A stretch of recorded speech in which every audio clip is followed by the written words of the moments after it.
As you step into mentoring, there's 5 key topics to explore. And I want to bring these to the foreground in a quick way. I'm not going to spend a lot of time in them because each one of them is like a video, could be anywhere from 13 to 21 minutes long, actually listing out all the different practices that are available to you. But these 5 are a great summary point, great place to start, especially as an older entering into mentoring. And if you are an older and mentoring to some degree already, this is a great reminder as well. Is effective communication. Communication is about the level of commonness that unifies us into action.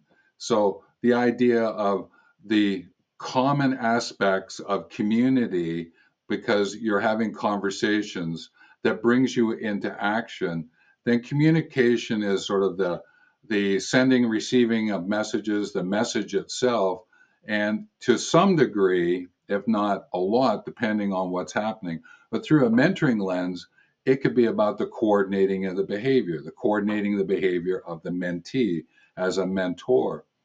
And being able to do it effectively to manage that is important. So, what that brings up is the sense that, hang on a minute, then there must be goals and outcomes that's connected because you're communicating to achieve the goals and accomplish the outcomes. So achieve the goals for self and accomplish the outcomes with others. As a mentor and a mentee, each of you is on a unique journey. You have goals that you want to achieve. But as you adventure together, you are attempting to accomplish outcomes that are associated with the mentoring, answering the questions. There is a sense then of accomplishing those outcomes that are associated with the questions.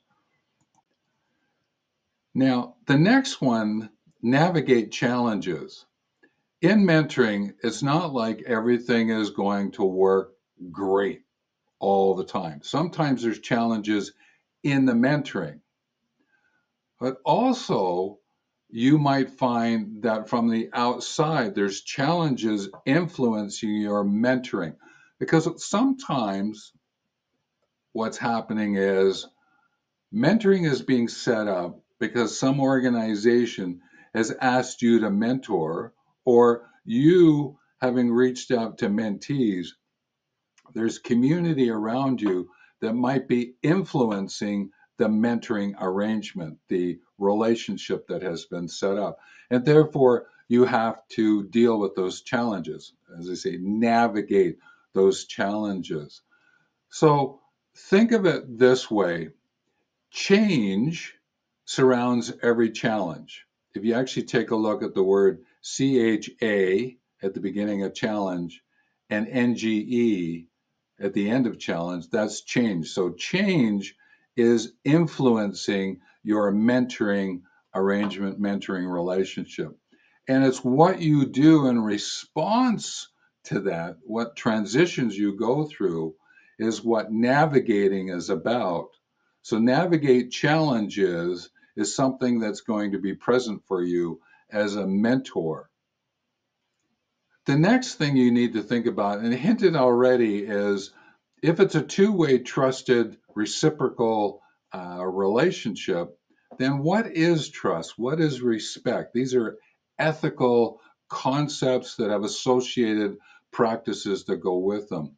It's very difficult for anyone to argue that trust and respect are not important in any aspect of life. As you move into mentoring, because there's the two of you, mentor and mentee, then you both have to understand what trust and respect are about. And when you're able to leverage that and find ways in which to make that always be present in all ways possible, then that experience of trust and respect strengthens the relationship and the arrangement.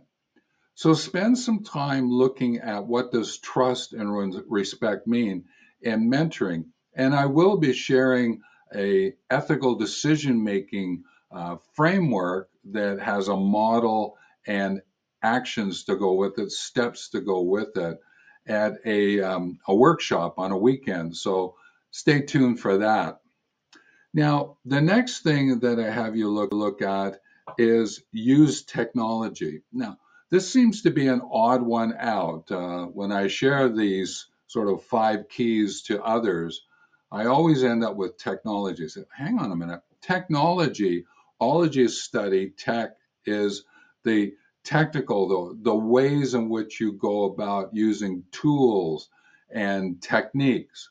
So technologies is a way in which to bring together the tools and techniques, sometimes to find shortcuts, but sometimes it's what you could call your mentoring arrangement. There's a technology associated with it, what you bring in from a tools and techniques point of view.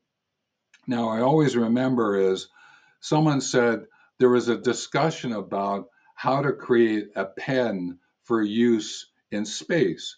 And because of the conditions of space, pens don't always work the same way as we would think here on Earth.